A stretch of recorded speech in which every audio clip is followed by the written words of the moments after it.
Saturday 8th and Sunday 9 June. It's Whitsuntide Games 2019. Kirani James Athletic Stadium. See participating teams from Trinidad and Tobago, Montserrat, Antigua and Barbuda, Haiti, Nevis, St. Vincent and the Grenadines, French Guyana, Guadeloupe, France, and our very own local clubs and schools compete to be Whitsuntide Champion 2019. Game starts at 1 p.m. Admission $20. Saturday 8th and Sunday 9 June. Whitsuntide Games 2019. Kirani James Athletic Stadium. Who will be Whitsuntide Champions 2019?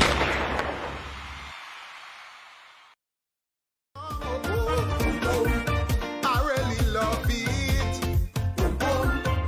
2018 was great. 2019, this will be epic. This is me, Scholar, 2018 Calypso Monarch of Grenada, and I'm inviting one and all to come down to Grenada for Spice Mass, the greatest, biggest festival in all of the world. I'm inviting you to the Mardi Gras, where I will be chasing after history. This year, the Mardi Gras, this will be the greatest Mardi Gras of all the Mardi Gras. All the bards will be coming. I want to tell Mr. Killer, come over, the message to lava, come over. Man, if you want to win the monarchy, do head reduction surgery. The talk going around the tongue. Your head too big for the crown. So listen to what I say. Forget police CCJ. So what are you waiting for? Just book your ticket and come down.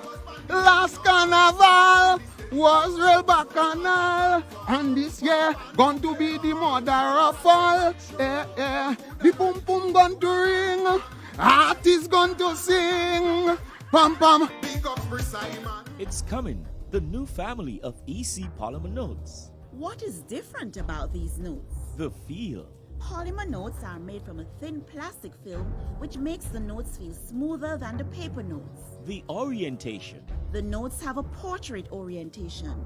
You will read the notes from top to bottom instead of left to right as you do with the paper notes. Unique tactile feature. The front of each note has raised bumps at the top left-hand corner. These bumps form shapes that are familiar to you. Holographic foil strip. This feature is on the $20, $50, and $100. When you tilt the notes, the images and colors in this section will change. New image on the $50. The back of the $50 bears the image of former governor of the ECCB, the late Honorable Sir K. Dwight Venner. New signature. All the notes bear the signature of the current governor, Timothy N.J. Antoine. EC Polymer Notes. Cleaner, safer, stronger. Every summer, the Spice Island of Grenada is transformed into the Caribbean's biggest party, Spice Man. Well, foreigners from all over, coming down to Grenada. Come experience the warmth of our people, trending theme fats, the revelry, the pageantry, and why we are the Jab Nation. The Kids Our Future shines on August 3rd in the Children's Carnival Frolic and the Junior Calypso Show. 7 beauties take center stage as the Queen of Carnival is crowned on majestic Thursday, August 8th. The prestigious Soca and Groovy Monarchs are crowned on Carnival Friday night, August 9th. Enjoy the pulsating rhythms of the Still Pan at the Junior and the Senior Panorama on Carnival Saturday, August 10th, and Real Steel, August 17th. The March Gras crowns the Calypso Monarch on Carnival Sunday, August 11th. 2 days of frolicking in the Caribbean sun kicks off on Monday morning, August 12th, with the biggest juve in the world, followed by pageant and Monday night mass. The creativity and splendor of our mass parades on the road Carnival Tuesday, August 13th. Join us in the Jab Nation of Grenada, August 8th to 12th for Spice Mass 2019. Many events, one carnival. Stay up to date with all that's happening with the new national party, NNP. Send us a message via text or WhatsApp on 405-8683 with your name, email, and constituency. Stay in the know with NNP. Get updated.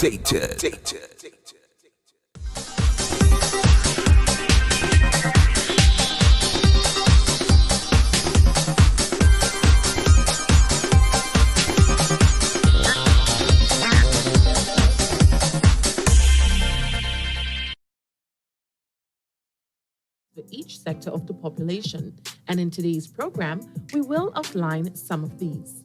One sector which stands to benefit from an NHI program is individuals, or as we call it, householders. Anyone who is a beneficiary will have lifetime access to healthcare services. Everyone will be covered. No one can be denied care under an NHI program, meaning you cannot be turned away for reasons, whether it is based on your religion, income, status, and/or any current medical condition. Another sector which stands to benefit from an NHI program is health service providers. Health service providers are the medical professionals, caregivers, and facilities which will be contracted by the NHI to deliver care and services to the population. With the introduction of an NHI, they will have an opportunity to expand their services as more persons in the country will now have access. This will allow for the introduction of new services which were not previously offered.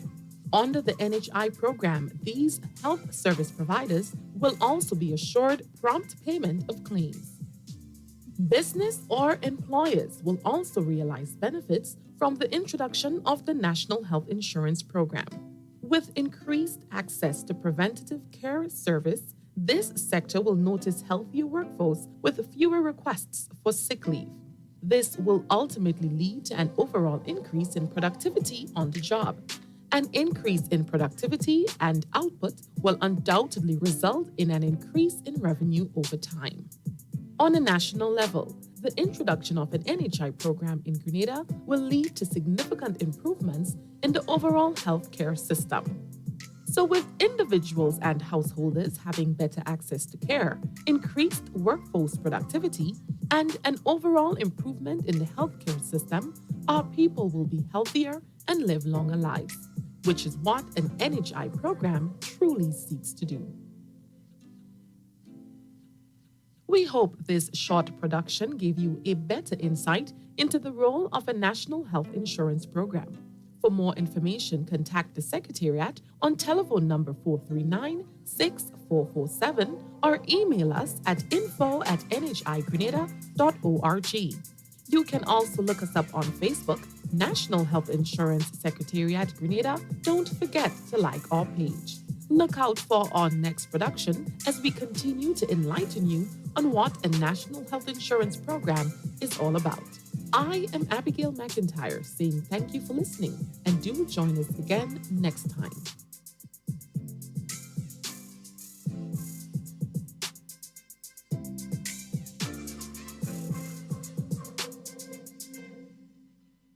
The St. Andrew Cricket League presents Champion of Champions. The Big Six in 2019 goes head-to-head.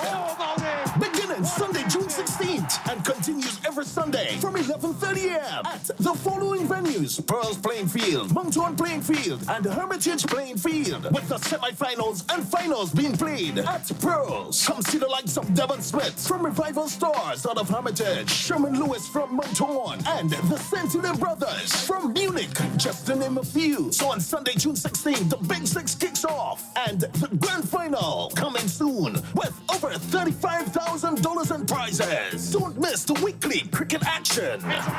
This ad sponsored by Ariza Credit Union. Your financial freedom, your future. Stay up to date with all that's happening with the new national party, NNP. Send us a message via text or WhatsApp on 405-8683 with your name, email, and constituency. Stay in the know with NNP. Get updated.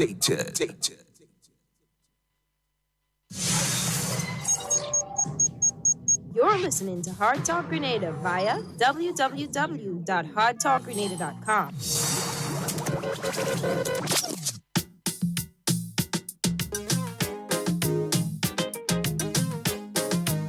Yes, indeed. Good morning to you, Grenada, Carriacou, and Petit Martinique. Good morning once again. My name is Sheldon Scott. I'm Devon Romain. And this is Hard Talk Real Live, coming to you from 97.5 CitysoundFM. 89.5 CRFM. 92.9. Yes, indeed, out there in the Sister Isles of Carriacou and Petit Martinique. Yes, Sister Isle Radio. Good morning. and 94.9 We Noise Radio out there in Brooklyn. Good morning to you, Wade. Yeah, me and Wade having it out this morning. Yeah. All good right. morning. Yes, Good morning, indeed, man. folks. And we got quite a bit of information. We have a guest coming with us in the next few minutes. So we're just going to run through some of the information for you right now. For those of you in St. George Southeast, please take note. The Honorable Minister, Acting Prime Minister right now, Honorable Gregory Bowen, he is in the constituency office. You can go on out there and check him. Yeah? I meet a lady this morning down in the supermarket and thing there, and she tell me, she asked me if he around. I say, yeah, he there in the constituency office today. Yeah, because I got that info. You see, when you had the info, it does work. Nice. Yep. So, those of you that need to go and see the Honorable Gregory Bowen, he is at the constituency office this morning. So you could go up there now. Go now. Go and see him. All right? All right, the St. Andrews Southwest Women's Arm present Father's Day King Show. Yeah, the date, June the 16th. All right? Venue, The Look Cinema, Grenville. Time, 5 p.m. Price, $20. Go out there and see the 6 handsome young men, fathers, vying for the title. So go out there and support the fathers.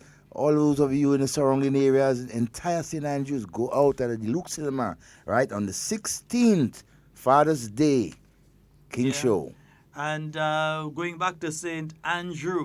George Southeast, we'll come to St. Andrew now, St. George Southeast. Remember that meeting taking place in the Bocas this evening from 6 p.m. Looking forward to seeing you all there. So the Member of Parliament and other members of Cabinet and so on will be passing through and speaking at that meeting, informing you of what is taking place within the country, and also hearing back from you, your input into our national development. So that meeting is taking place in the Bocas this afternoon from 6 p.m. I'll get the specific location within the Bocas for you in a while, but it is taking place in the Bocas this evening. Also, for those of you in St. Andrew Southeast, St. Andrew Southeast, your meeting last night, they were in Grand Back led by the Baptist Church, and tonight they're in Grenville, on the Grenville basketball court from 6:30 p.m. So today, the Honorable Emlyn Pear and her team, they'll be out there at the Grenville basketball court starting from 6:30 p.m. All right, so and then tomorrow, they're going to be at the Marquee basketball court. I know, like the Honorable Emlyn playing basketball now too. Yeah, all right, so tomorrow, they'll be at the Marquee basketball court from 6:30. So today, they're at the Grenville basketball court, and tomorrow at the Marquee basketball court. Yeah, that's for the people of St. Andrew Southeast. Yeah, Devon, any other activities? I think it has some on this one. You will deal with that one day. That one is for the 6th. What day is today? Okay, today's the 6th? Yeah, man, today's the 6th for the whole day. No, well, okay, we have nothing here for the 6th, but we have... none for the 6th? No, we have for the 7th of June. Oh, go take that. Right, that's St. Andrews Northeast. Right, the 7th of June. Dates are scheduled for completion of uniform voucher applications, right? Tomorrow, 7th of June, La Poterie. Okay, that's the area. The venue is the La Poterie Community Center. The time, 8 a.m. Okay, go out there and do what needs to be done, right? Ensure that your children, right, and your dependents don't get left, right, under this program. Mm-hmm. Yeah. See a set of them making noise again. Anytime something for poor people, they have to make a set of noise and confusion. And everything like that. Who in the hell cares where you go and you register and you sign up for the thing? The bottom line is that children who otherwise, when September starts and the first week of school, may have been sitting at home, will not be sitting at home. That's the bottom line. I think in this country sometimes we like to major in minors. Exactly. The main issue here is how can you effectively help assist all of those young people who need to be assisted. That's the bottom line. That's where people who care about human beings and who care about people, that's where our head is at. That's what we're thinking about. Not it's being done in this office or it's being done there and it's being done the other place. That's nonsensical and it's not an issue. The issue here is that we have children who may not have been able to attend school, who the government of Grenada has put in place a strategy to ensure that those children there's no excuse for them not to be in school when school reopens. So what's the problem? But you know, Sheldon, some of them who talking, they making excuses, right, for them not to go and do what is best for their children. Forget about whoever. Your child is important, right? If you cannot afford and you need assistance, the government is providing assistance for every single child that is needed. Okay? Make no mistake about that. Right? So don't use excuse for you not to go in a particular area to take care of the business of your children. Okay? That is unacceptable. Yes, right? Indeed. And, well, no, we can't take calls right now, so we won't take the calls now. Yeah. But just to let those of you in Carriacou know that on the 13th and 14th, I believe that is next week, Thursday and Friday, the team from the Inland Revenue Division, they'll be up by you, all right? So they'll be up in Carriacou on the 13th and 14th. They'll be up in Carriacou, yeah, offering their services to you directly. So you go and check on your property tax and your other taxes and so on. Pay your taxes, query if there is the amount I really had to pay by. Are you sure by the amount I had to pay? Yeah, you can go and you can check all that lovely information out. All right? Nice. Beautiful. So Inland Revenue Department, they're heading up our road. Anytime something so poor people is a problem in this place. I don't understand, man. You see? But you see, that is the nature of the New National Party, a donor gave some bags to Grenada. The NNP didn't say, okay, well, on the bags. And they donated it to the party, I think it was party or whatever. The government didn't say, or the party didn't say, go and put the NNP logo on the bags. They put the Grenada flag, and you had the bags coming out with the pipes in the different colors. Yeah. So some were red, some were green, some were yellow. Come out in the different colors. They gave it out to needy people. They gave it out.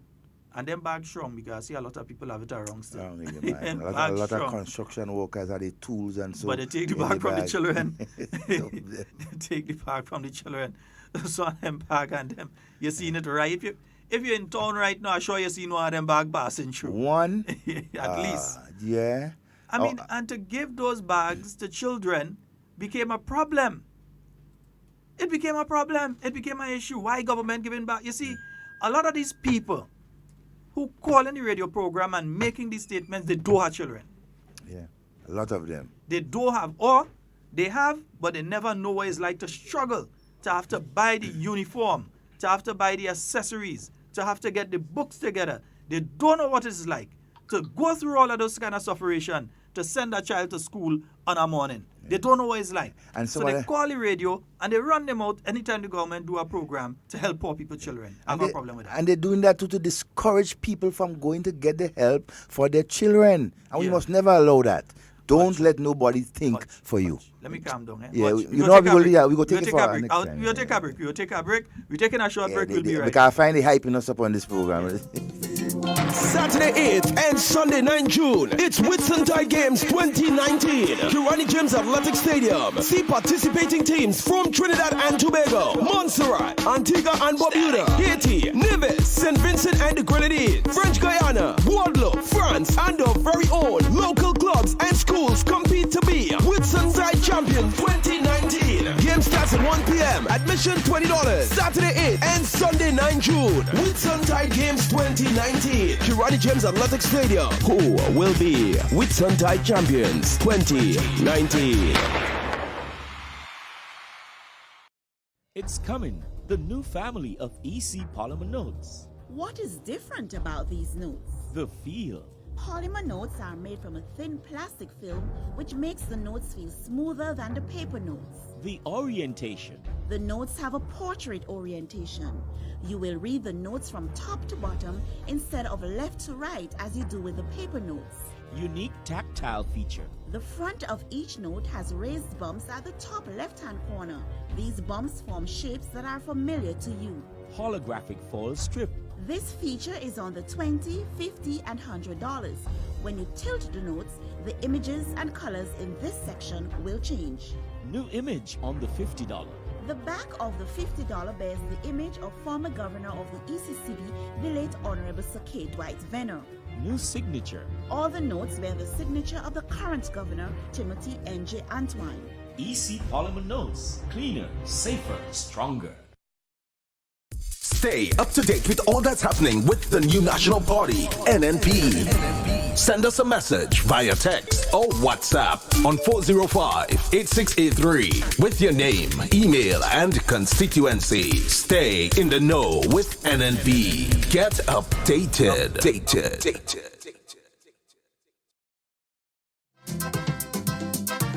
Mother Earth, I can feel your pain.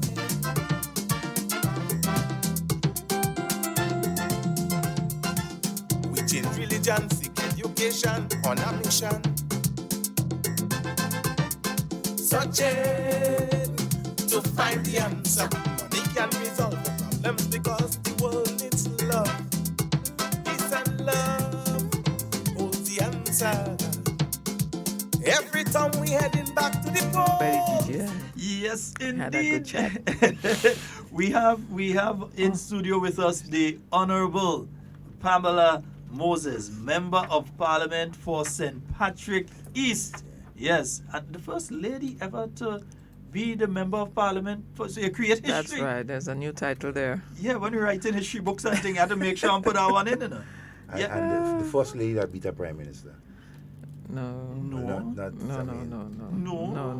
That was before. No, he was before. Yeah, that was before. That's right. But I think I'm going back in my mind, and I don't think there's ever been a female representative of St. Patrick in any of the two seats in St. Patrick. No, not any. No. Yeah. So I'm the first female for St. Patrick. Yeah, you're the first female for St. Patrick. Both East and West. Yeah. And you're the first for the East. Yeah.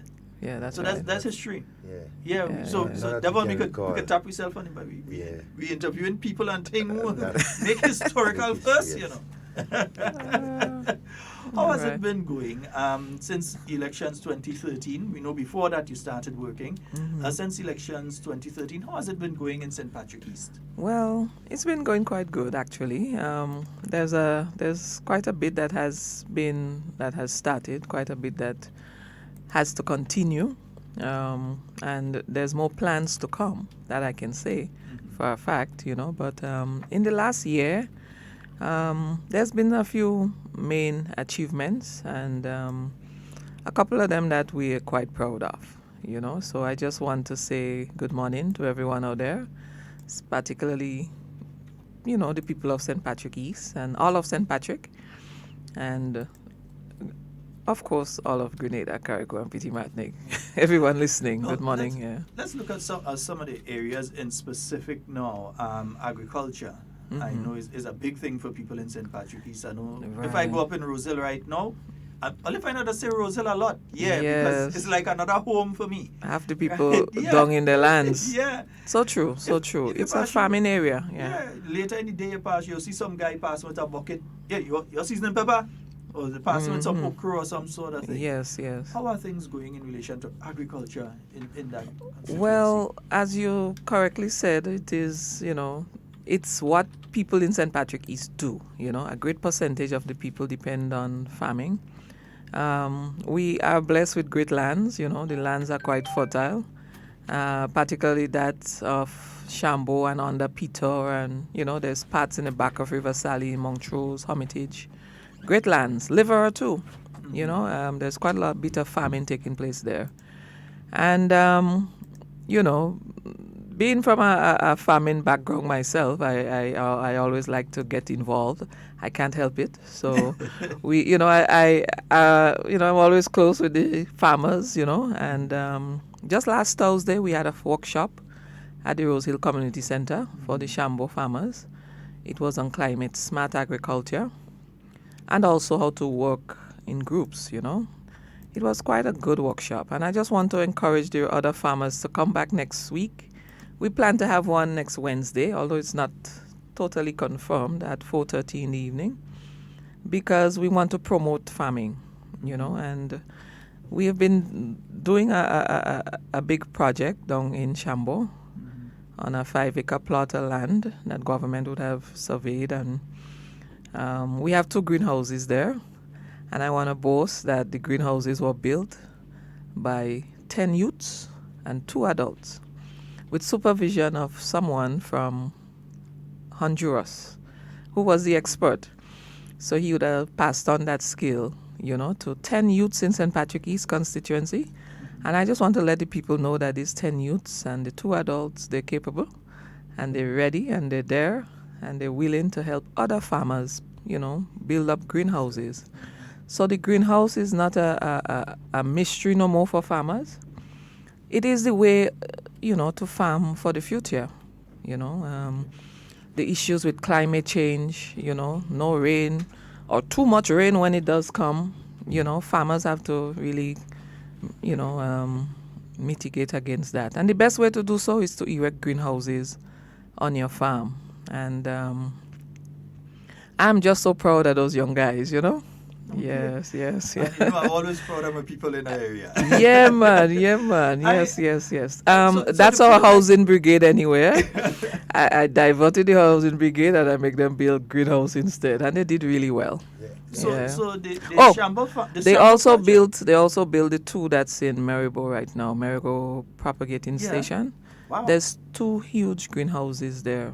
I mean, they're massive. So I've never seen. St. Andrew people, St. Patrick people could teach you how to build greenhouses. Yeah, man. Every day those guys travel down.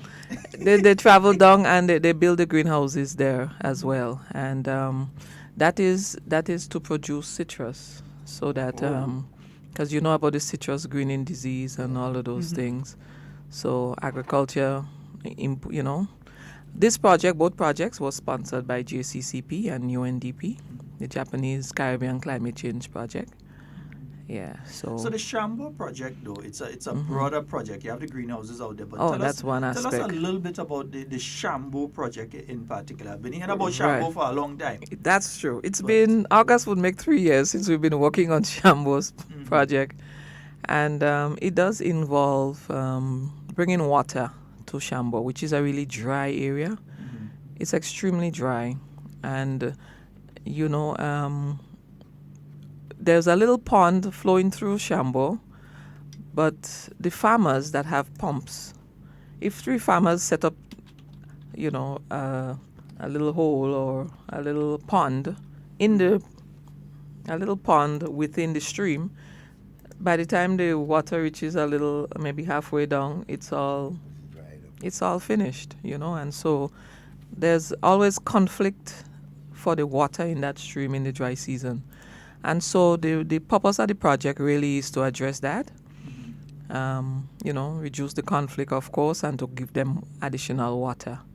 So water will be pumped from Monfendu River all over Highgate, down into plains and through Shambo, into ponds, and the ponds will be filled with fish so that farmers don't have to buy so much fertilizer. They'll use up all the fish urine and feces to manure the land one time. Yeah. So there's a lot of scientific farming here that would be taking place, that would be unfolding. And we want to involve our youths as much as possible, encourage them to come down in Shambo and farm. So that is part of the whole project as well. It has an educational component. Right now, I've organized, sent a young man to the propagator in Maribo to learn how to manage the greenhouse, how to produce the plants, and how to attract young people down there. 'Cause he's a young farmer himself. He's only 25, and he's been farming since he was 6. Whoa! And the people there are quite impressed with him. I also want him to work closely with the community of Rose Hill, River Sally, Monfendu, and visit the homes, encourage people to come down to the greenhouses, come and learn, come and grow their seedlings there. Really, it's a service to Shambo farmers, the greenhouses. They'll have the opportunity with the water. Once the water is there, they'll have all that they need. They have the greenhouses where they can go and do their plants. So the young man would serve as the link for all the farmers in the community to come in, and he will be able there to guide them. So it's not just leaving them. Some projects come on stream and groups get something and they're just there all on their own with it. Trying to avoid that. So hence the purpose of the young man to be the link and the motivator, and to reduce on conflicts too, right? Yeah, because you don't want once a man you go and use out all my water. Oh, it's yeah, gonna take confusion between so them. he would be the link between everyone, and yeah. Approximately how many farmers are you looking at that will operate around the Shambo area? Well, at present, there's about 85 to 100. Wow. Working That in amount of Shambo. farmers down there? Well, I think there's more than that. A few more joining in here and there, coming in on the smart. It's a farming center. Yeah. So you're talking about perhaps over 100 acres of land available or more? Shambo really is over 800 acres. It runs all the way down to Batway. It runs. Whoa. Actually, Rose Hill pasture was part of it. So there's the community. We don't have the exact measurement for the agricultural part. Agriculture has a role now to do all the surveying for us, because eventually the farmers would get their own land paper, because government is in the process of working along with the owners who are Canadians, to help sort that out, to address the land tenureship issues, And, but that's wonderful, though. Yes, so if we could attract another 100 farmers, because there's space. Going down Batway side, going down for Savon Swayze, after you live between River Sally and Batway, there's a lot of empty areas all down that side.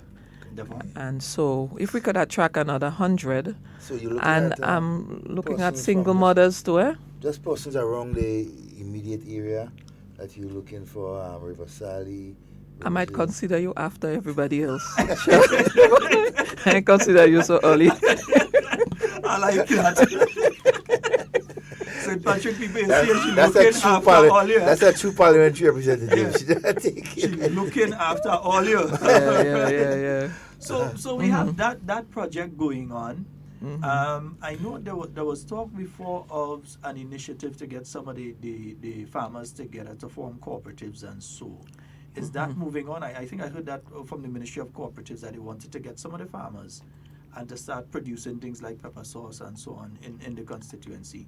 Yeah. Is that moving forward? Is that in the planning stages? Where is that at Well, right now? that's yet to be organized, It's not an immediate part of the project, but it's an extension of it. That's where we have to head.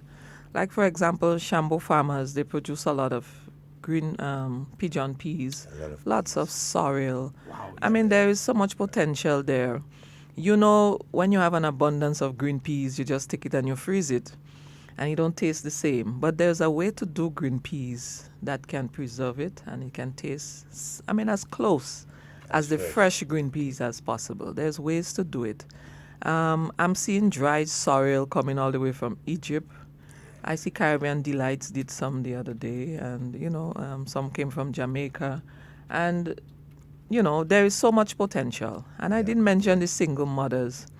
I want them to farm. I want them to produce their seasoning, produce their dry sorrel, produce their frozen green peas or canned green peas. That's to come. That definitely is the way that we have to head forward. But we haven't started there yet. We're just getting going. That is the next stage, because first of all, you can't form the cooperatives to create pepper sauce and if you don't have enough. No, exactly. So you must. We have to get the water first. Yeah. And JCCP hasn't completed all the water studies as yet. They've just recruited a second irrigation engineer. He'll be coming over. Well, the one came from Barbados late last year. Another one is coming from Cuba. He should be coming in this month, just to do the final studies, because remember, you have to protect your environment. Yes. And if you're extracting water from a river and you want to transport it and bring it into another environment, you have to consider all the, all these, well, let's call it side effects. What may happen, when you bring that water over? How will it be managed? So all of that is being done still, but we just wait patiently for that to unfold. Okay. And I just want to let the people of Shambo know and neighboring areas that they'll be getting their own tractor service. This is a big one, because you're aware that government is privatizing the tractor service right now. Yes. And that is official. We have persons who would, who would be providing that service private. So Shambo will have its own and neighboring areas of St. Patrick. Yeah, so we shouldn't have that headache no more. And, there can be, one tractor is on its way. And, if the business is so good, then the vendor would consider getting more, so Shambo farmers wouldn't have that headache. And then you don't after wait, this season, you yeah. don't wait for something to come up from Maribou or wait for something to come none up of from that. somewhere in St. John. None You have of your that. own up there. Yeah. Right. So, right. That's right. Yes. Yes, folks. So for those of you just joining us, it's 5 minutes after the hour of 11 o'clock. We have in studio with us the Honorable, go ahead, Devon. Pamela Moses. Yes.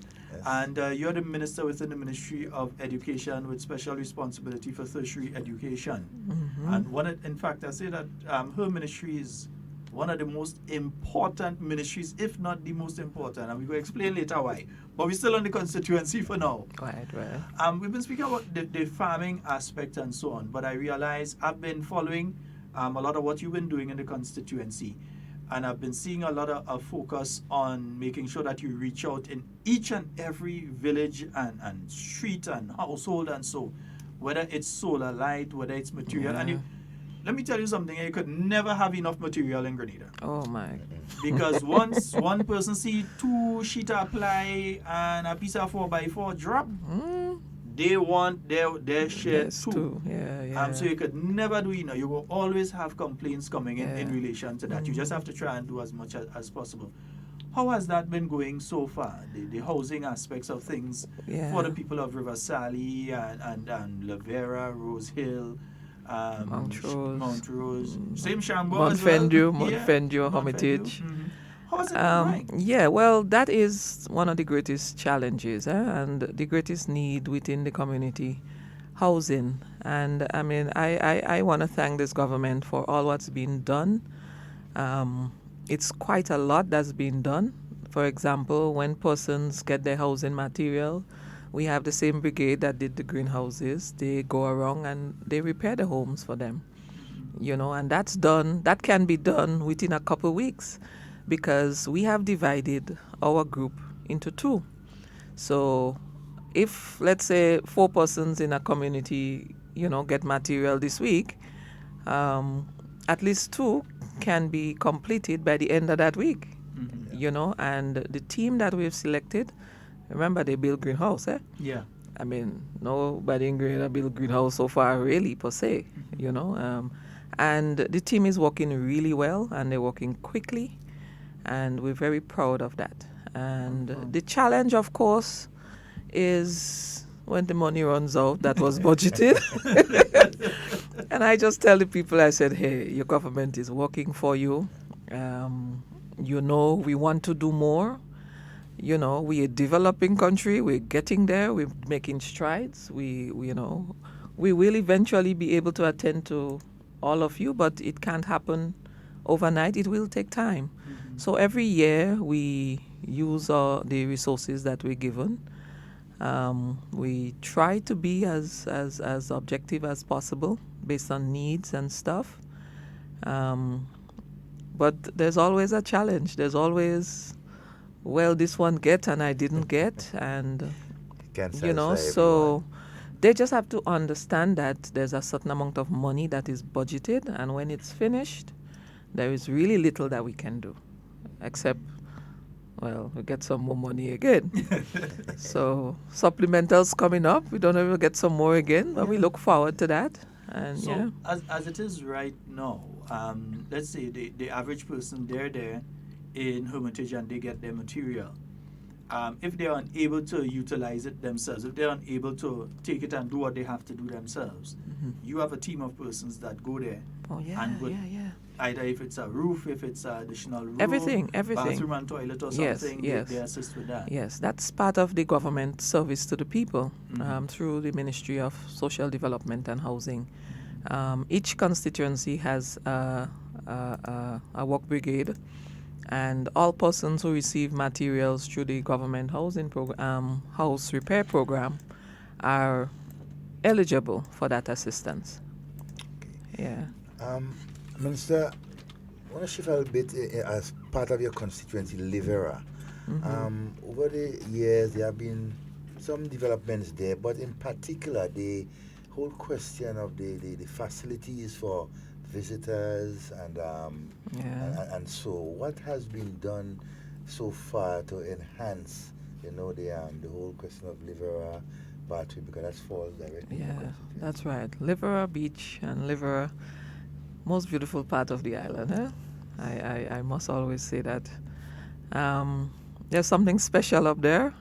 Tonight we're going turtle watching with the St. Patrick East constituency youth group, the youth arm. Yes, we're going turtle watching later tonight, and also invited some of staff. So we have that opportunity to go there and enjoy the constituency later. But Livera Beach, it is an area that is not developed, really. We can't do much there. We have to protect the turtle. And, the hotel development that is proceeding there has to take all of that into consideration. And any future developments have to be, wary of that as well. But we know a lot of people visit that area, and it has absolutely no amenities at all. There's no water on Livera Beach. There's no toilet and bathroom facilities. And definitely there's no light. But that is for a purpose, because it would affect the turtles when they come to do their nesting. I think you're supposed to have some red light or something like that. Some kind of fancy, some specific light. Yes, not to affect the turtles. But there's no amenities. And so, as a constituency, sometime last year, we really started the process to develop that beach. And we got as far as putting down a building. It was going to be a small building, just a little shack. That was the request. Build us something so we can shelter rain, and we can store our engine when we come from the sea. That's from the fishermen. Shelter from the people who go there to do the turtle watching, and they also request bathroom and toilet. But we've gotten as far as a nice building, valued at over $70,000. Wow. Yes, what started as a $20,000 project reached $70,000. So we didn't get to the toilet part yet. So we have a building there. It's presently being used by the fishermen. They store their things there. Not yet open, because this year we want to work on the toilet. So it's bit by bit. This year we hope to complete the toilet, and so formally open the building. That would be used as a vendor's mall. Well, it won't be a mall, sorry. A vending area. So that, people in the community who make their arts and craft, we can inform them of when the tourists are coming up, on the days the tourists are coming, the tourist ship are in. And so they can use that opportunity to vend during that time on the beach, sell their coconut water, sell their spices, sell their arts and craft, and so create employment for themselves. We also want to do little booths in between the trees once we get the permission to do so. Because some of those lands there, some government, some private, Yeah, we want to do that as well. And so develop Livera without affecting the environment and the turtle watching and just making good of it all. Yes, so that's our plan for this year. People will be seeing the building there and saying, well, okay, nothing going on in there, but we need the toilets. And so with this year's budget, we would focus on that. And I'm glad to hear you constantly repeating that we're taking the environment into consideration. Always. Especially because when it comes to the turtles, I remember a few years ago there was a turtle that came up low town St. Patrick. And it crossed and it went over to where the bus terminal is, Really? Yeah, it went over there because the turtles go back to where they were born to lay their eggs.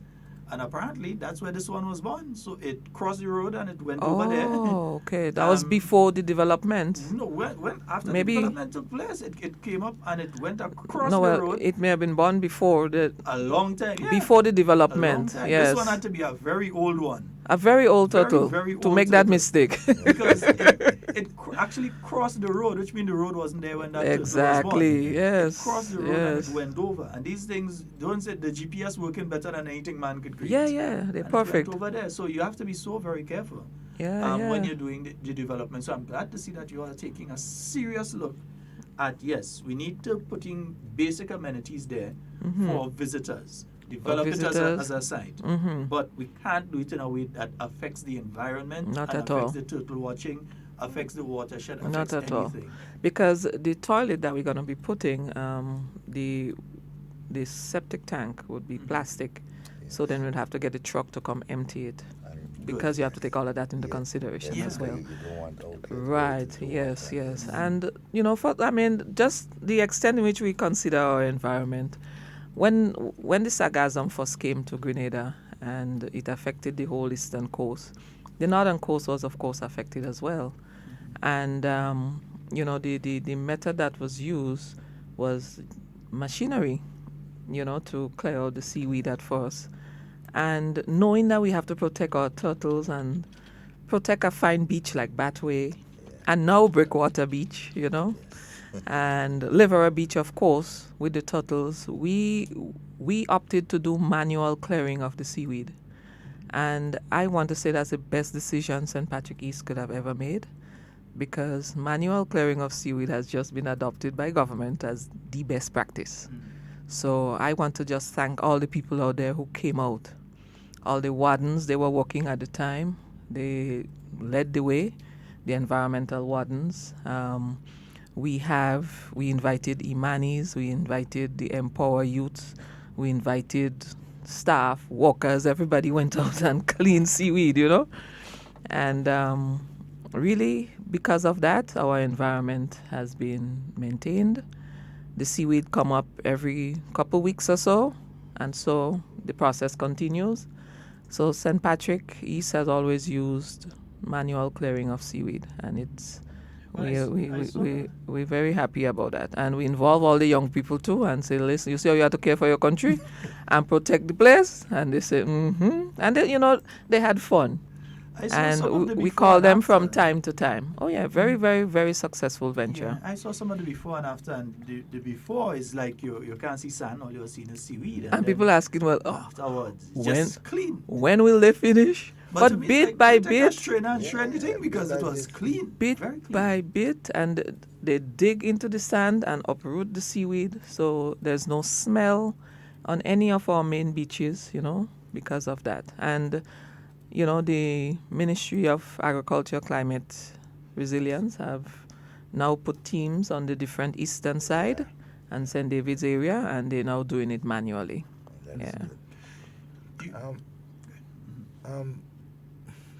The youths, right, within your constituency. But I want to just touch specifically on sports. And so what are the plans for, let's say, development in terms of playing fields, lighting of playing fields, other recreation facilities for your constituency? Yes. I'm glad you brought that up. Because, they through the Ministry of Works, the government had an initiative to light 10 playing fields. And one of them was Rose Hill in St. Patrick. And since that was done, we opened it around Independence this year, lighted that playing field. Since that time, Rose Hill will be a different place. I saw something happen in Rose Hill that I've never seen before. Now, as the representative, you visit every community and you see who leave village A and go to village B. And the norm is you don't find much people from River Sally visiting Rose Hill or other, because River Sally is so big, they have it all there, and they don't visit as much. But from the time that playing field was lighted and the ITEL City crew in the junctions, we collaborated together and launched a football competition. From the time that was done, I didn't have to go around constituency, you know. All I had to do was just go to Rose Hill, you know. Everybody was there, you know. The day of the opening, I met over 500 or 600 people from around Hermitage. I mean, most of River Sally was in Rose Hill that night. And that felt good as the representative when I looked around and I saw people from Livera, so much people from Sauters, and a lot from the west side too, eh? Everyone gathered there, you know, and I mean, it felt good. And, you know, that togetherness that came about there, it was really worthwhile. And I just want to thank all the guys who worked and make that competition possible. And it was a great football competition. And now there's a cricket competition going on right there in Rose Hill again. And, you know, we all support and encourage it. And the youths are they're off the blocks, you know. We moved a lot of them from the blocks in Rose Hill with the Empower program. I told them I was going to end this so much young men on the block in Rose Hill because it has the most in the entire constituency. I told them I was going to break it up. I told them I was going to bring them in Shambo and Farm. I told them doing it. It's going to happen. You ain't just tell them it actually It's going to happen. And I told them I would, you know, provide programs for them that would, you know, like Imani programs so that these boys can get the training.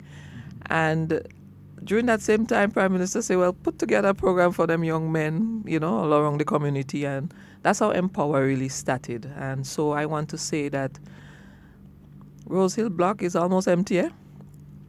And people are observing it.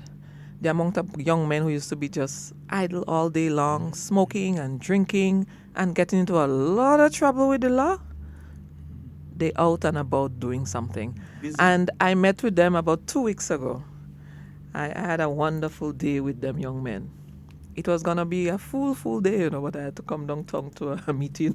So I joined them at 1 o'clock, and by that time, everything was in swing. The purpose of the activity was to care for the elderly and to give back to your community and, you know, just to teach them the value of caring for others. And I met with those young men and, you know, we made food for the old people, soup and oil down, and, you know, we played football together, and I kicked a couple balls. Yes. I kicked a couple balls. They were surprised. You tried. She kicked a couple balls. They were surprised that I could actually control a ball. I said, guys, come on, I had a childhood, you know? And we had so much fun. But the greatest part of it, when the young men went to deliver the food to the seniors. Now, that was part of my constituency project with my working staff.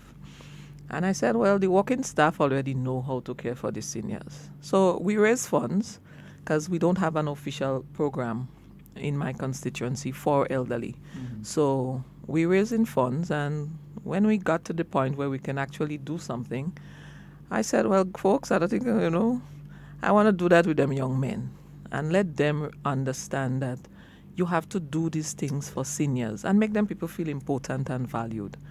So when the young men went to deliver the food, that was the greatest part of it all. I heard they hug up and kiss up them old people.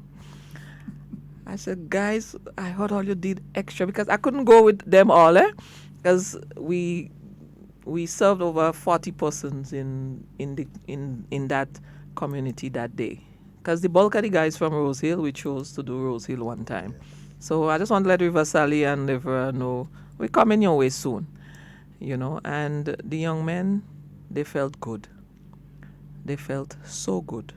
And, you know, these are the rewarding, you know, days on the job. Mm-hmm. People might say, oh, it's the power, it's the this. No, it's not. It's really about how you make people feel and how you change lives. Now, these young men, they're in serious trouble with the law, you know. Some of them just had to miss class to go to the little court case and thing, you know. They get there, yeah. They will get there. It will take a while, you know. So it was totally rewarding. Yeah. So we've heard a bit about the tourism impact in the constituency, the agricultural impact, and so I wanted to get a bit now on the Lavera project. How is that proceeding right now? Last time I saw a lot resort, of work. the hotel. I saw a lot of work was done the last set of stuff that I saw, but I haven't followed up recently to see how it's proceeding. Okay. How are things going with that project? Well, the project is proceeding. It has been steady.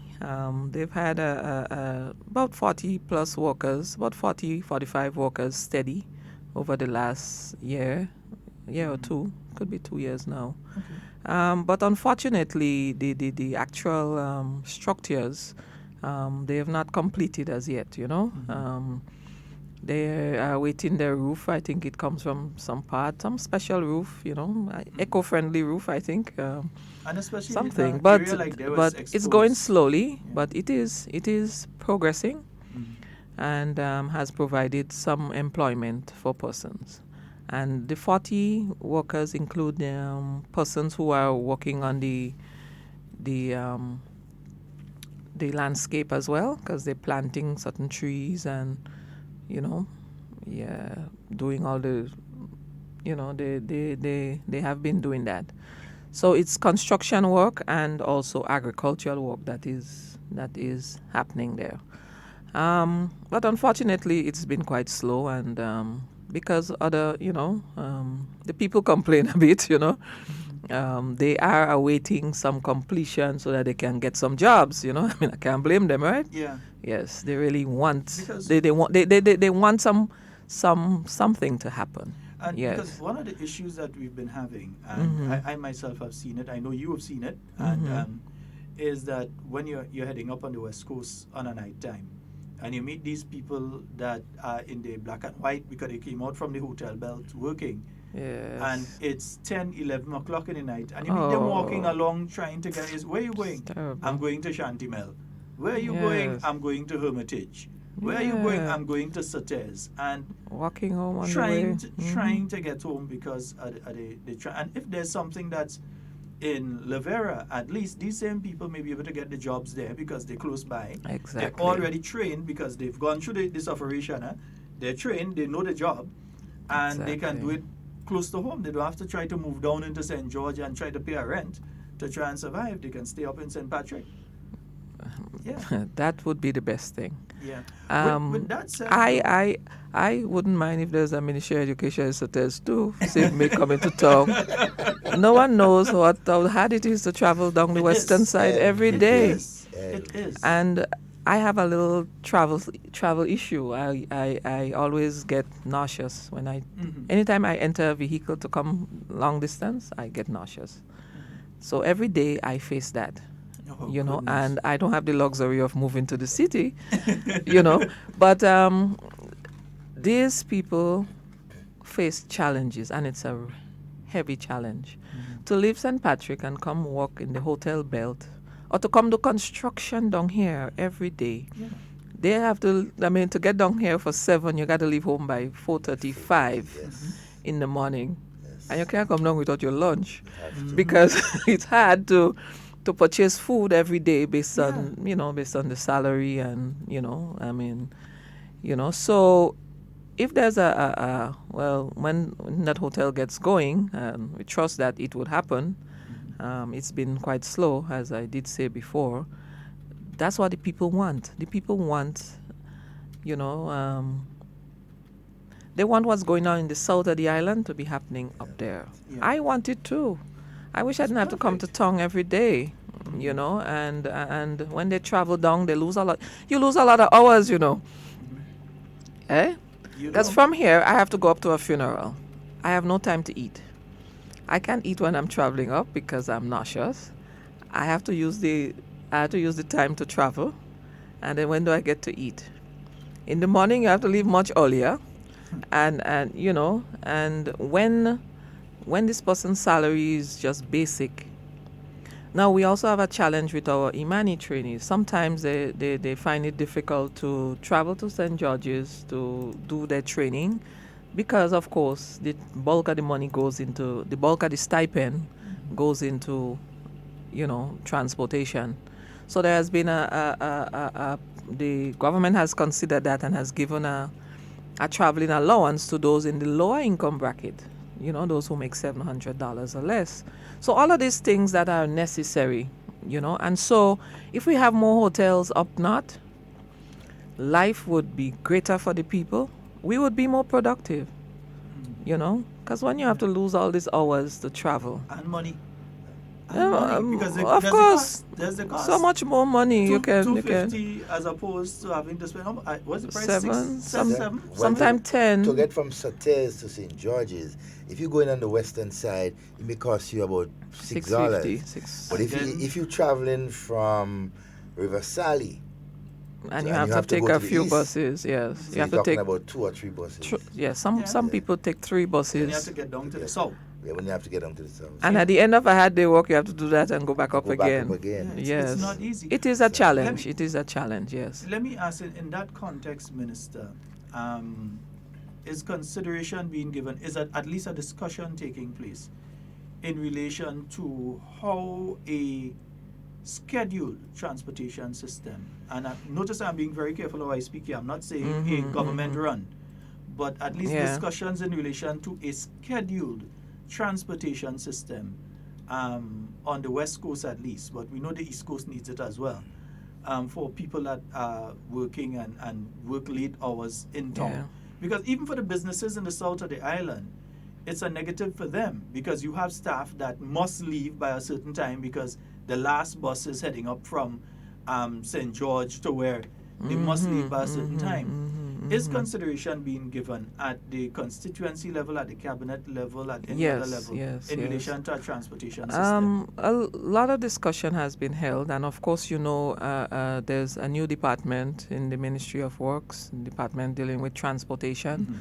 A new PS has been appointed for that purpose. Yes. And so that is government's way of, preparing to solve all these issues. You'll see we have the traffic wardens already, and I want to commend them.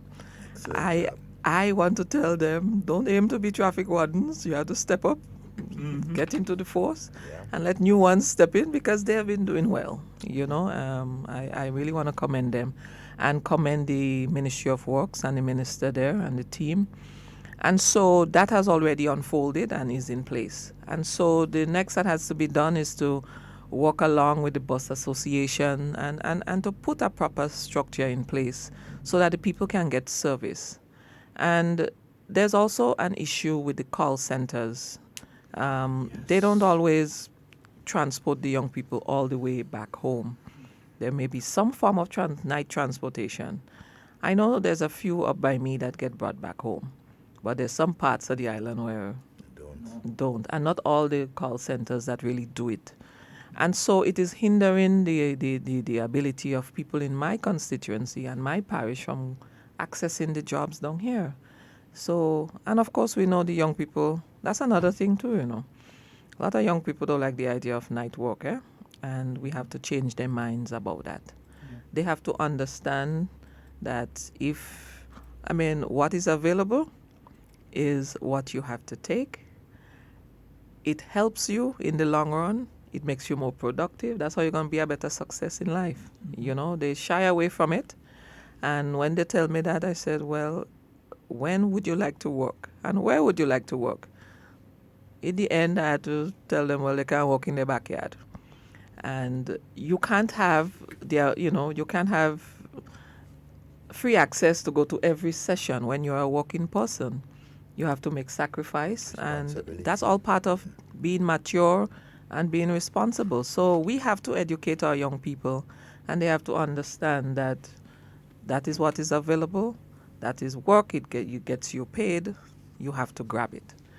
And so if there's that bus service in my community, I think we would have less of those issues, because then they use the bus as the excuse.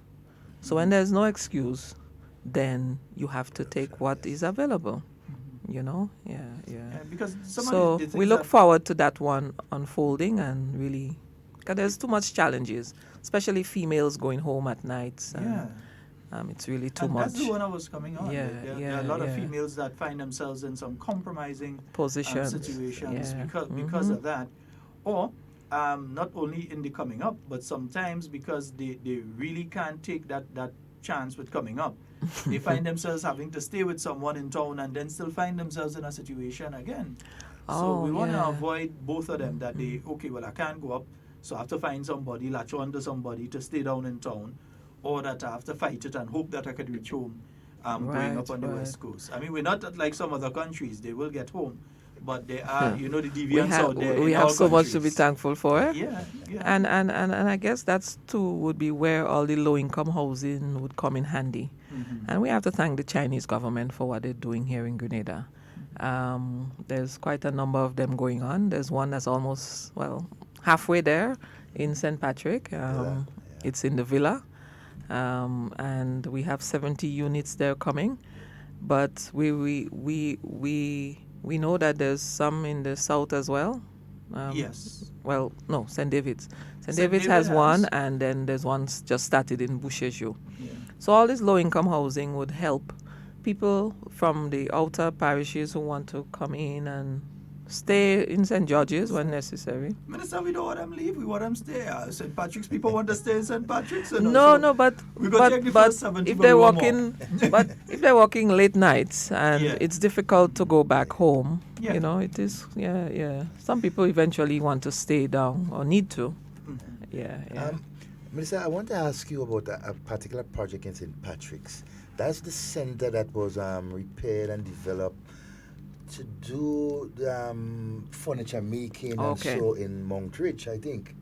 Snell Hall, Montreach. Snell Hall, Montreach. What is the situation with that? How the project is ongoing, and what are the plans that government have to for that? Right. Okay. Well, at present, just last week, there was a site visit with Europa. They're the ones providing all the equipment, heavy machinery, valued over $300,000 worth of equipment. That was paid for and was ordered. It's being produced right now in Austria. Also, they're making specific for down here. Yes, so authentic equipment. Okay. Not just pick up off a shelf. Not just the stamp on label, make it look like authentic, but it's the original company that is producing it right now. And so Snell Hall Center would be getting state-of-the-art equipment. The CEO of Europa has assured us it would take approximately 3 months for all of that to be done. I just want to say that we've had a little delay because, we've had to wait on the budget cycle with the budget money and, how those things does be.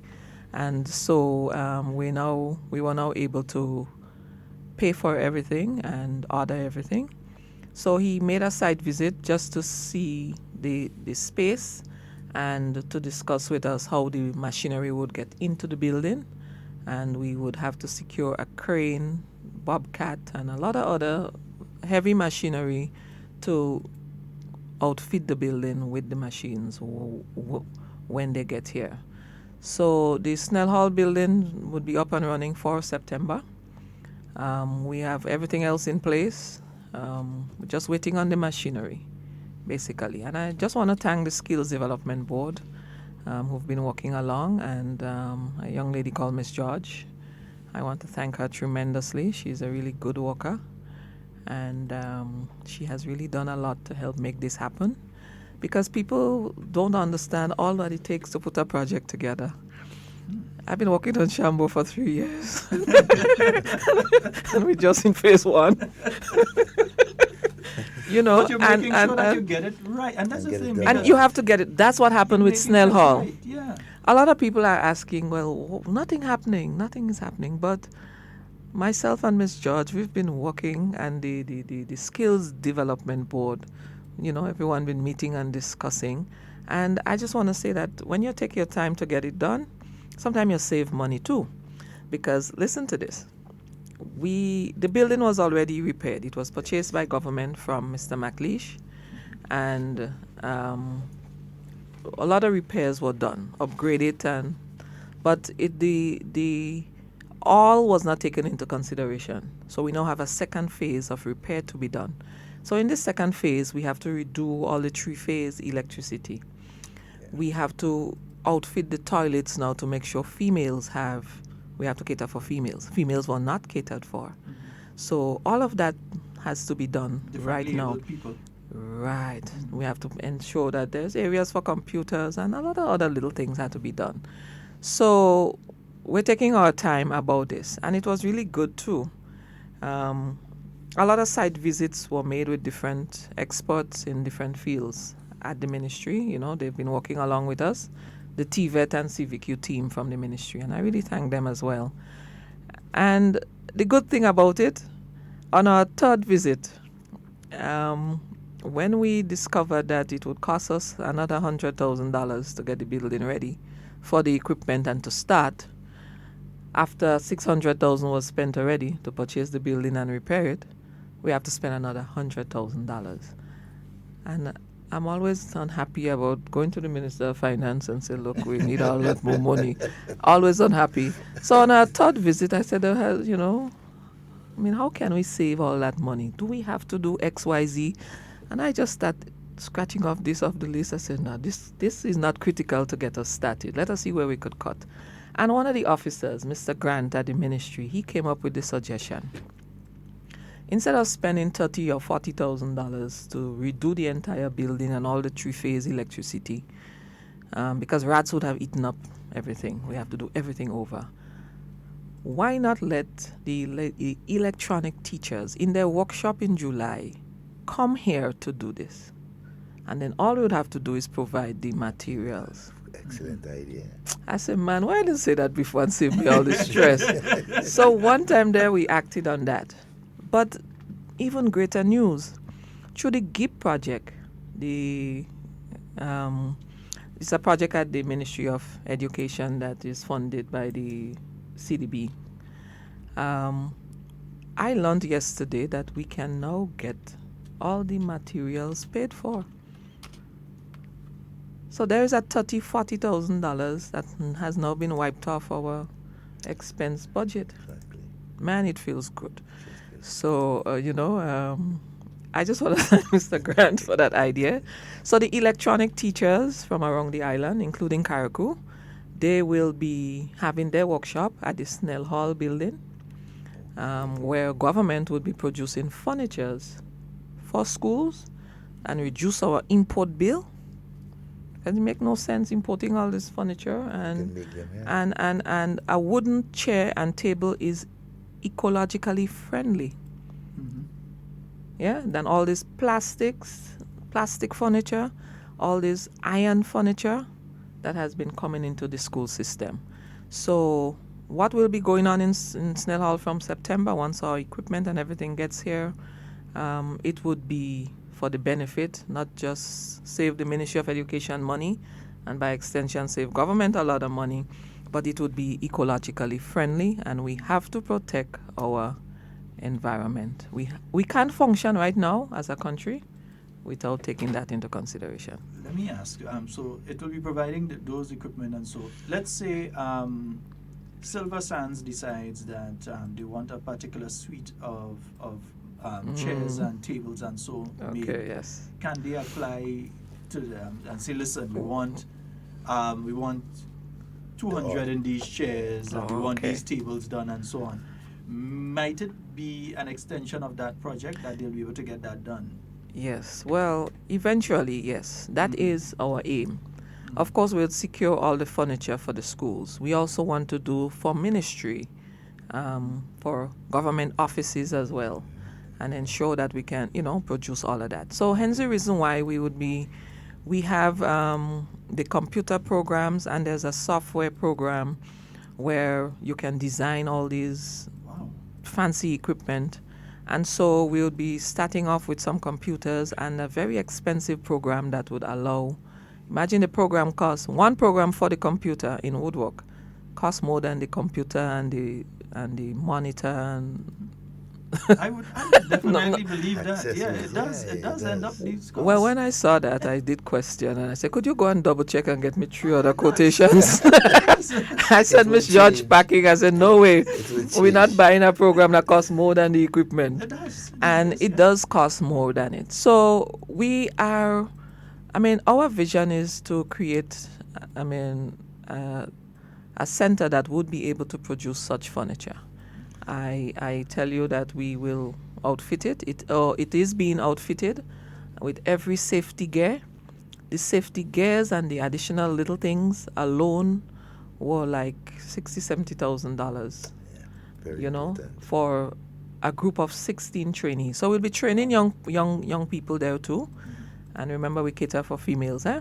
Yes, so male as well as female. Male. No, Yes. just men for this. Usually it's men that get into this woodwork thing, but we catering for females, and so equality there. And yes? Minister, now we have the center being set up. What about the management of the center? Would it be managed directly by government, or would it be a case where you would have a community-based, group of persons, managing or directing what goes on there? Okay, well, for now, it's government managed, all right? And government has appointed, cabinet has appointed a skills development board, and they are responsible for, we have been working thus far to set up the building, the structure. We have all the terms of reference done. We have identified persons for the different positions,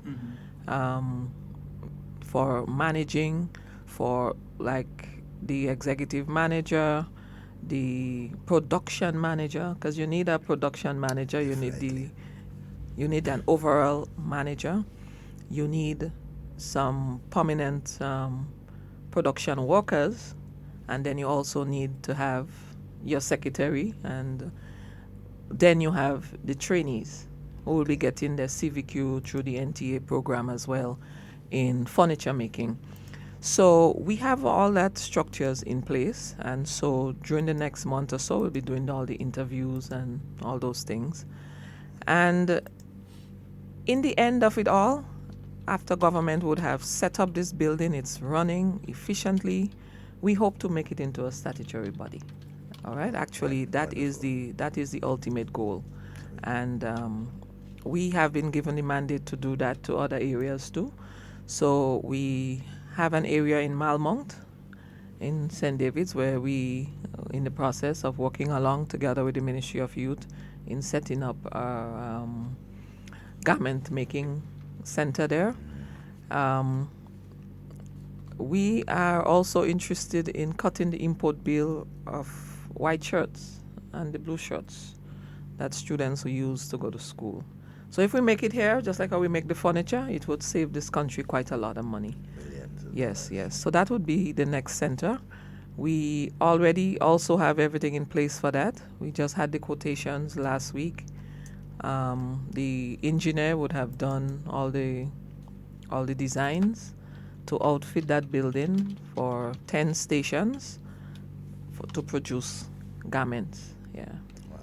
Wow, so there's 17 youths who would have trained in the Imani and would have done garment production, CVQ level 2. They would, of course, be the ones who would be going out there and have the opportunity to, start a cooperative and to employ themselves. Yeah. Empowerment. Yes. So we're collaborating, the Ministry of Youth and Education, in that venture.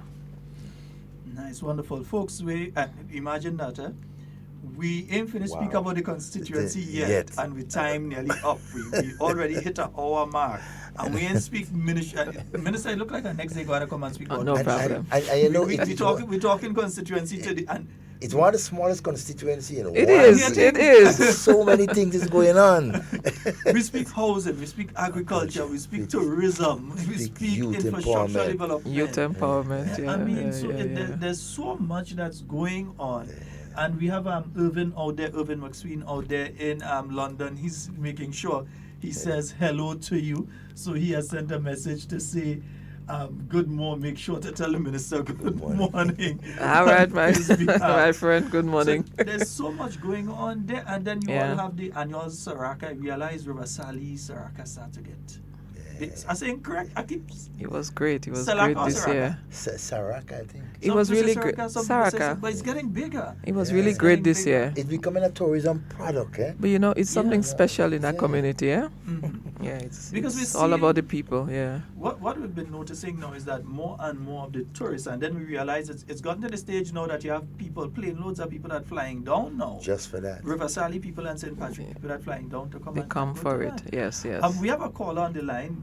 Minister, I'll ask you to just put on briefly the headphones, and let's get the caller that's on the line. Good morning. Good morning. Hello, good morning. Good morning. Morning. Yes, your live caller, go right ahead. All right. Sheldon, I have been, good morning, Minister, good morning, and Mr. Romain. Yes, good morning, ma'am. I heard the Minister was talking about all this farming that they introduced in St. Patrick's area. And I'm just trying to throw something out in terms of the guavas. I would like her to ask one of the farmers if they would be interested in like doing the guava farming, because that's one of the fruits that is very scarce, so we to get the guava cheese and so done. Ah, okay. It's an excellent idea. Wonderful idea. You're a manufacturer, are you? All right, so yes, I am. So what we'll do? I'm not feeling so. Yes. We have the young man training at the Maribor Propagator, so he is also learning not just how to grow seedlings, but also how to grow orchard crops and things like that. So there's a segment in our greenhouse for that, for fruit trees. And we will consider guava. Thank you so much. Okay, thank you. Thank you. And then the ladies could use that in their own production. So the whole idea is whatever is produced in Shambo should be transformed into a product to enhance the money, you know. That caller is so correct, because I don't know the last time I see a guava tree. I honestly cannot point to the last time that I have seen a guava tree. Wow, you gotta come more to the country to see yes. that. We still have it. I'm in the wrong country. I'll be on the other side. And you see right there down at Tempe, the playing field area, so that entire area was guava. You see, you said was. Yeah.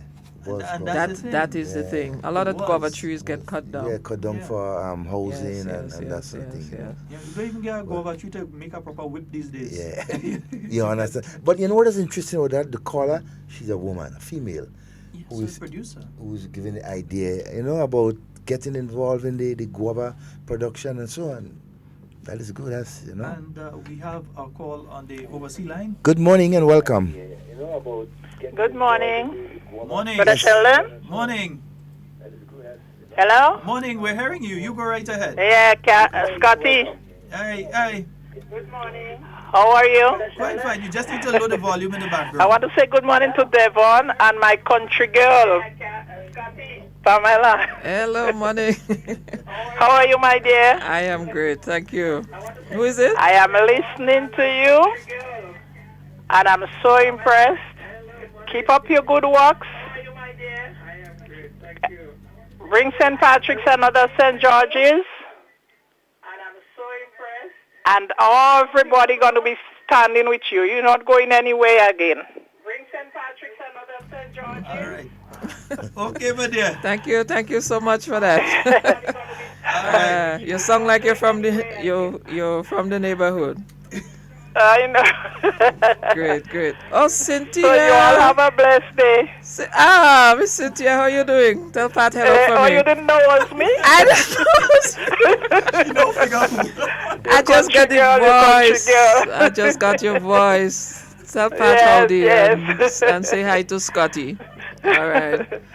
Yes, man, I'm listening to you. Good to hear you, man. Looking forward to seeing you again soon. Yes, how is mommy? She's doing well. She wasn't too well, yes, but I know. She's much I better. will give her a call one of these days. Oh, anytime. Okay. Yes. All right, Scotty. All right, so you all have a blessed day. Okay, ma'am. Brother Sheldon. Yes, my love. My neighbor, you know. Take care of my girl, you know. Yes, I will. Yes. Okay. Later. Yeah. She's the mom of my best classmate for years, you know. You know, you have a little bestie friend for years. I know exactly where to find the house. Her name is Pat and my name was Pam, so they used to call us Pat and Pam. You never see one without the other. Yeah. That's her mom. Oh boy. Yeah. So, Hannah tell me it have a two in the south, two guava tree. Hannah, two. No, but it's a scarce. It's something that's very scarce. Yeah. You know? The lady's right. The lady's right. That's a good area to look at. And you have guava cheese, you have guava jam, the jelly, a lot of things that can be made out of guava juice is delicious. Guava juice, yeah. 4407377 for those of you that want to call, and the overseas number, Devon? 347-329-3101. We just have roughly about 6 minutes remaining on today's program. And folks, you heard the minister mention as well the housing project that's taking place up there in St. Patrick. So many of the people in St. Patrick East as well as the people in St. Patrick West will be able to benefit from that housing project. Benefit, yeah, so that's going to be, it's nearing complete. The last time I saw you posting photos it's moving there, fast. It was really far advanced. It was far advanced. So but excited. But they're going well. They're going well. They just erected another building. And I mean, they work well, and the foundation is so strong. I've never seen so much steel and concrete go down in the ground. To me, to me, all the money went down there, Yeah, but then that is to make sure that it's solid. Also, there's due to start anytime from now that major road project for St. Patrick.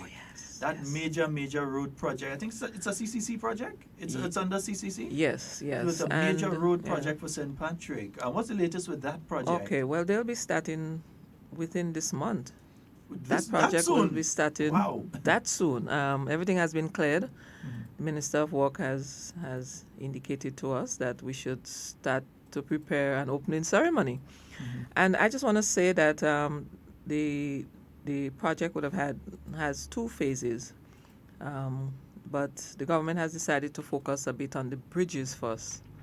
And so a few of the bridges will be done. And I did make a request for that and asked that bridge in Carriacou in Hermitage that overflows and prevent people from moving from St. Patrick into St. Andrew. Pointsville Bridge as well, that is under the road. I think under the river level. It's under the river. You ever see a bridge under a river? The level of the river. Like Pointsville. Like under sea level, under river level. And so when Pointsville gets flooded, Carriacou or Hermitage main bridge gets flooded. Yeah. And if you try to go River Twine, there's a one between River Sally and River Twine that's also under the level of the river that gets flooded. And so if there's an emergency in St. Patrick, you cannot get to the hospital from St. Patrick East. You cannot get from St. Patrick East to St. Andrews. And so I've made that request that one of the bridges, that bridge in Carriacou, Hermitage, be placed in phase 1 because it was in phase 2. And so I just want to thank the Ministry of Works and the government cabinet for considering that and for ensuring that the people of Hermitage will no more have to go there with a spade and a shovel and and the wheelbarrows to clear that. I mean, they do it with joy, because they've been doing it for so much years. But I think in this modern day and age, we can fix the problem. We need to address that. And they have been doing their best. I'm very proud, and I would be reminding the people of Hermitage that I did make that request on their behalf. I think I've done so already, but this is a multi-million-dollar project, though. This is a project. $29 million. $29 million. Yes. So this is a multi-million-dollar project for the people. And one of the things I think we need to say here, because anytime there's a bridge project or there's a road project, there will definitely be inconvenience to road users and to residents Delays, and even to diversions, businesses and so on. And you have people complaining, a set of dust coming in my place, or a set of people complaining about they can't get from one area to another. And we need the people of St. Patrick, East and West, and St. Andrew, road users in general, to know that you will meet a bit of inconvenience for a temporary period of time. Yes. Traffic would have to be diverted into Upper Hermitage. And it's for the greater good. There will be. Yeah. And also, I think the Highgate Bridge would be built as well. Oh. Yes, that one is... The Mongfendu Bridge right there. So that in all of them, Let's I think, not talk about that one. my concern. Let's leave that alone. Leave Mongfendu Bridge alone. You know, it's been there. Oh, it's been there. It's been there serving us. It's holding its own. It's holding on strong. But Highgate Bridge definitely has to be built because of the situation with the Mongfendu Bridge. Yeah. No, so the bridges so will we'll be have completed. 2 of those bridges being built. Yeah. That's wonderful news. Yeah. Well, folks, we've come to the end of our program for today without even realizing that we're on it. I would like to ask you, Minister, if you have any final statements you'd like to make for today's program, except the one that you're promising to come back, because we know you'll come back. We ain't talk no ministry today. All we talk was constituency. That is so true. When will we be seeing you again? We'll plan. Another We'll time. Yeah. Yes. But any final statements? Well, I just want to thank everyone in St. Patrick East, St. Patrick by extension, for giving me the opportunity to serve them. It is indeed a great honor, one that I do not take lightly. And, I try for it.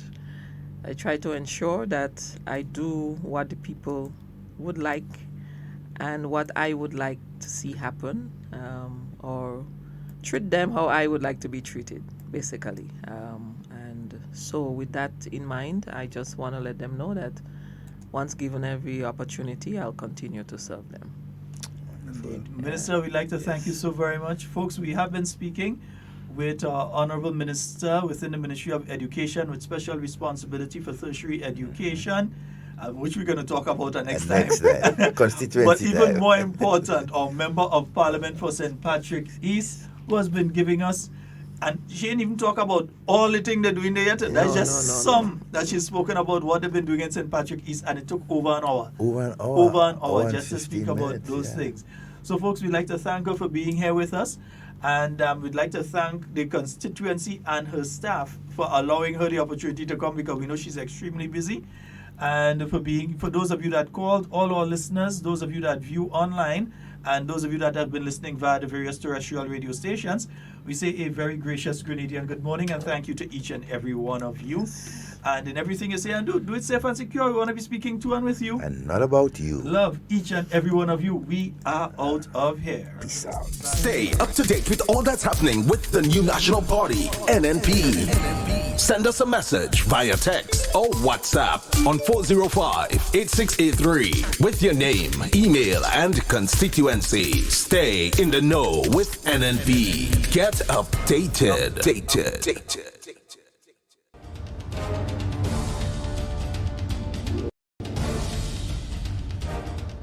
Ministry of Trade, Industry and Cooperatives has initiated an outreach program with the business community to foster a closer relationship, with the hope that it will enable them to have a better understanding of their needs and concerns.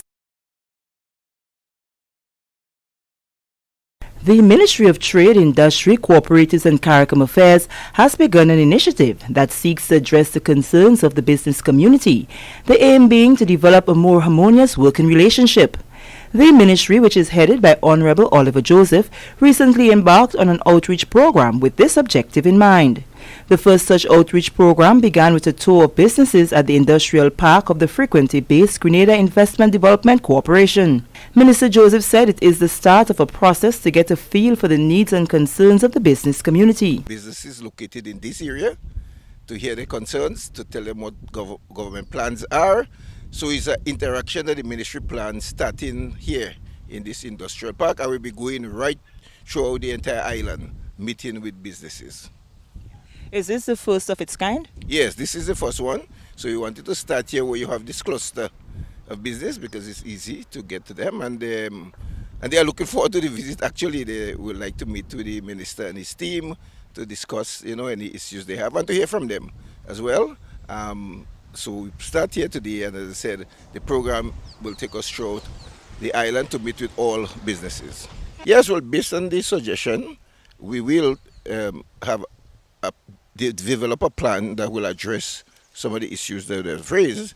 So really, when we hear the concerns and what they would want to see, the ministry will then sit down and put a plan together, send it back to them and call them to a consultation so that before the next budget in November. So we started early because we want to have a plan before the next budget. That's the target date, to visit all the businesses before November so that budget time we can report and what are the, or recommend this from them, what kind of support measures they need that could go into the budget. There are 45 tenants in the Frequency Industrial Park. Chief Executive Officer of the GIDC, Ronald Theodore, is commending government for the initiative, which he says will help stimulate discussion that will aid in future decisions. The industrial parks continue to be a significant asset to GIDC. Located in this park, so we have the Frequency Industrial Park, the Simon Industrial Park, and St. Patrick's. I mentioned we have 45 tenants. This park is of 19 acres of land, right? And in terms of the buildings, the largest building we have is about 33,000 square feet of space. And in terms of the businesses, we have a wide range of businesses within the park, from manufacturing to the call center, BPO type operations, to storage, persons doing storage and so. So yes, the park continues to be on our major revenue basis, and we continue to maintain. For 2019, we want to continue to maintain the park to standard because it does contribute significantly to GIDC. Okay, well, it's good to collaborate. Working together works, right? GIDC is not in this alone. All the businesses that are in here, we want to make sure that they grow from strength to strength. So we want to make sure that these businesses become more export ready. And most of the assistance are provided by trade and so forth. It all go well to those businesses in terms of making them become more export ready. And so we do see the outreach like this today as an important one, and we want to see more of this happening.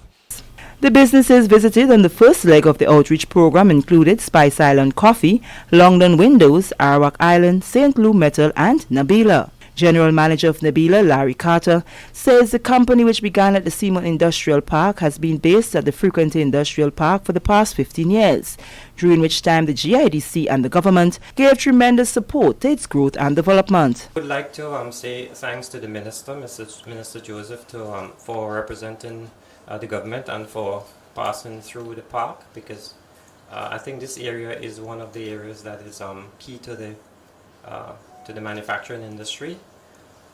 As part of a manufacturing company, I would like to say to him,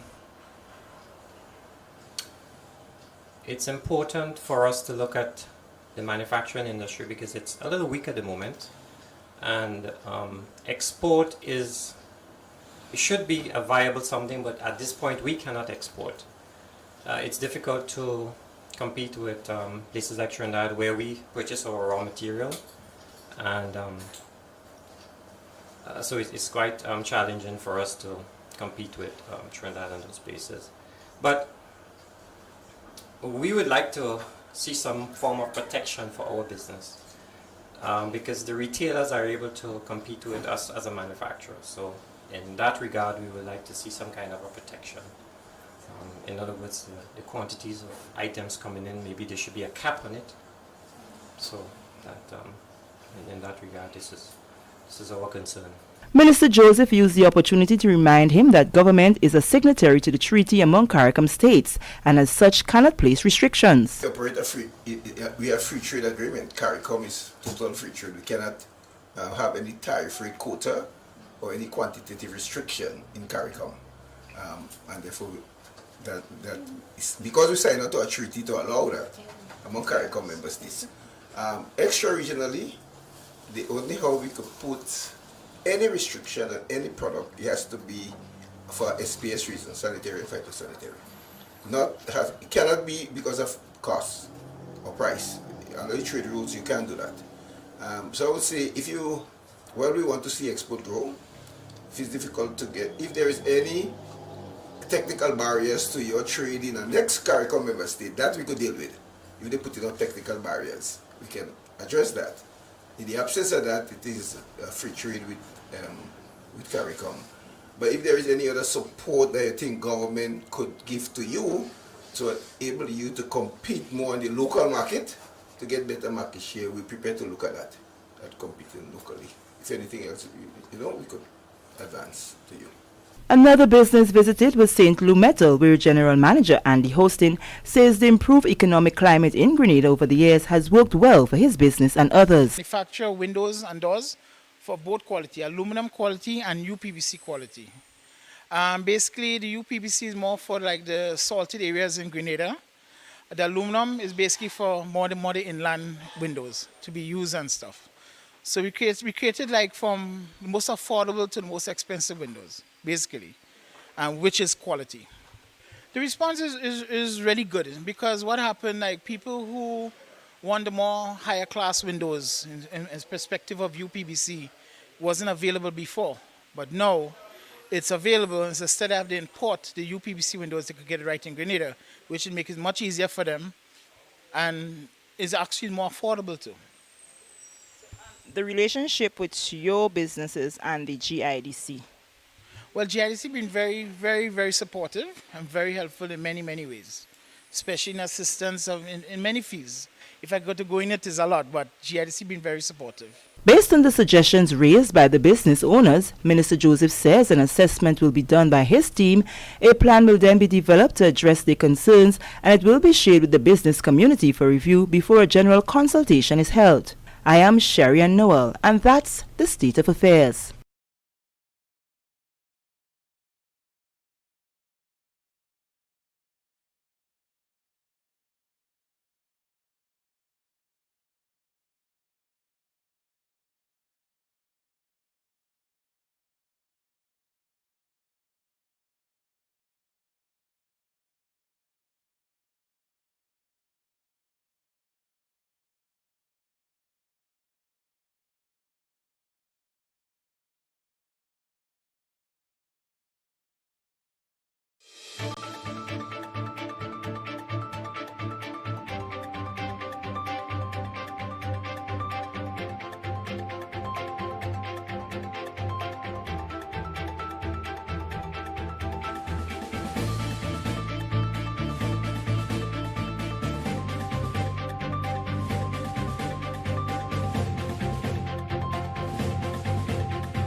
More than $3 million to be spent on retrofitting safe house for abused girls.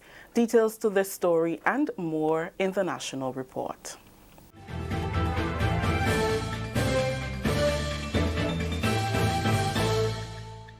With the details to the news for Wednesday, June 5th, I am Rikisha St. Louis. Government will be spending more than $3 million to retrofit the safe house for girls who have been and are at risk of being abused. The facility, purchased at just over $2.5 million EC dollars, is expected to open later this year and will be managed by the Child Protection Authority. Delroy Louison, Public Relations Officer in the Ministry of Social Development, Housing and Community Empowerment, accompanied the team on a recent tour of the facility. Recently, the minister, accompanied by the chairperson of the Child Protection Board and the director of the Child Protection Authority, toured the facility, located in a secluded area, which, due to security purposes, will not be named. With mixed feelings, Minister Thomas spoke to our cameras. I believe that girls should be protected in their own homes. However, I am happy that we, as a government, can protect girls who are in abusive homes or who are at risk, and therefore I am pleased that government has put monies to purchase this facility to house at-risk young girls. According to the Social Development Minister, while government is committed to the overall safety of children, parents and families have a responsibility to protect their children. As a government, we are committed to protecting every boy, every girl. We are hoping that families will take up responsibilities, mothers and fathers will act to protect their children so they will not have to end up in this facility. We urge people outside to be a neighbor's keeper, to look out and protect boys and girls. But as a government, we are committed to ensuring that girls and boys are protected, and we will do what it takes to protect them. We will put everything in place. We'll have cameras, the place will be properly fenced. We'll have security, we'll have house mothers, we'll have everything that will be able to protect a child. We will do everything in our power to protect them in this facility. Thank you, Delroy. The Safe House will be staffed with trained people who will be able to understand the needs of the young girls. Grenada and some of its OECS neighbors are working on a project to support the implementation of a regional education strategy which focuses on strengthening private school leadership and accountability. On Tuesday, Grenada hosted a National Educational Leadership Forum organized by the OECS with support from the Global Partnership for Education as part of the support strategy. Annette Moore reports on the one-day meeting which took place at the St. George's University. The regional educational strategy aims to strengthen primary school leadership and accountability in the 4 participating OECS states. The Educational Leadership Forum involved principals of public and private primary and secondary schools, Ministry of Education officials, OECS officials, consultants from the UE Mona campus, and heads of universities and tertiary education. The forum was held under the theme Educational Leadership, a catalyst for propelling the education sector where every learner succeeds. Project consultant Dr. Marcia Stewart and head of the Educational Development Unit of the OECS, Sarah Simon, also shared views on the importance of school leadership. In seeking to realize the provisions under the Article 22 of the revised Treaty of Bastille, the OECS Commission is pursuing with greater urgency a policy agenda that facilitates the seamless movement of education personnel and students, and more importantly, the existing use of our resources in member states. We have been engaged in the implementation of a regional strategy, the OECS Education Sector Strategy, which was endorsed by the Council of Education Ministers in 2012. The vision of this strategy: every learner succeeds. Right across the region, we're seeing where our various Caribbean countries are recognizing and putting in place things which will impact the leadership in our schools, all towards student accomplishment. UWI Mona School of Education has been happy to be part of this initiative in the 4 countries that have been part of this particular project: Dominica, Grenada, St. Lucia, St. Vincent, and the Grenadines. This forum actually is a culminating activity for this area of the consultancy. The government of Grenada fully supports the OECS Education Sector Project, as we understand the benefits of improving the quality of education and also the direct relationship to economic and social development. I believe there is enough political will, enough passion among stakeholders, enough commitment to serve, and enough faith in the vision. Every learner succeeds. Featured speaker Dr. Verna Knight, a UE Cave Hill campus lecturer who is also a native of Carriacou, presented on the theme Leading for Maximum Impact on Student Achievement, Context and Considerations. Of everything that we have learned about the art and science of enhancing student performance, school leadership is second only to teacher effectiveness in terms of importance. A 2009 study of New Leaders for New Schools found that more than half of a school's impact on student gains can be attributed both to principal and teacher effectiveness, with principals accounting for 25% of the effect and teachers accounting for 33% of the effect. Good school leaders are capable of transforming a school environment so that its students and its teachers flourish. Knight says student achievement should drive individual student success and encouraged school leaders to use tools like the MCT assessment results to create positive change and results in their schools. She also advised principals to use their time wisely so that they can be more effective change agents. She emphasized that the overall goal in education should be to strengthen the delivery of quality education. The forum included panel discussions where attendees had the opportunity to discuss and give feedback on the topics of school leadership standards and new school leaders appraisal and appraisal guidelines. Additionally, school leaders presented the 6 most outstanding projects from the UE competency-based training professional development course. There was also a display of some of the projects from participants in that course. Sheldon Scott, principal at the Constantine Methodist School in New Hampshire, St. George, received the highest score on that project. Tessa McQuilkin was also recognized for being the highest performing participant in that course. Several participants in the UE course received awards for outstanding performances during the course as part of the closing ceremony. For the National Report, I'm Annette Moore. Thank you, Annette. This is the National Report. We'll have more news after the break. The countdown is on to Grenada's most exciting music festival. Friday, 7th June is Soul EC Limited Rhythm and Soul Night with Kerry Hilson, the legendary Freddie Jackson, Eddie Bullen, and Jefferson Ramirez. Saturday, 8th June is Wester Hall Rum Reggae Fest featuring Busy Signal, Maxi Priest, Kimani Marley, Tamara St. Bernard, and more. The festival climaxes on Sunday, 9th June with a George F. Huggins Soca Fusion featuring the All-Stars with Tennyson John and Blacks, Patrice Roberts, Wes Ways, Jab King, and more. Gates open 7 p.m., showtime 9 p.m. Advance tickets $80 Friday and Saturday, $60 on Sunday, and are available island-wide. Limited VIP and season tickets at Grenada Optical and GoToFet.com. Grenada Music Festival 2019. Get your tickets today. Sponsors: Silver Sands Grenada, Hennessy, the Antillian Group, Coca-Cola, St. George's University, Glenelg Springwater, and Netherlands Insurance. Welcome back.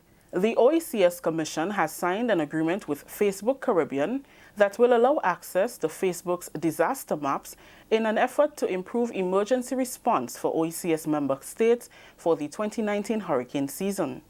Facebook's disaster maps are dynamic mapping resources with information about where populations are located, how they are moving, and where they are checking in safe during a natural disaster. Using this de-identified and aggregated information, relief agencies will be able to more effectively respond to the needs of affected communities with appropriate services and supplies. At a signing ceremony held in honor of the partnership, Claudia Giraldo, Facebook's public policy manager for the Caribbean, said the partnership will be beneficial to both parties.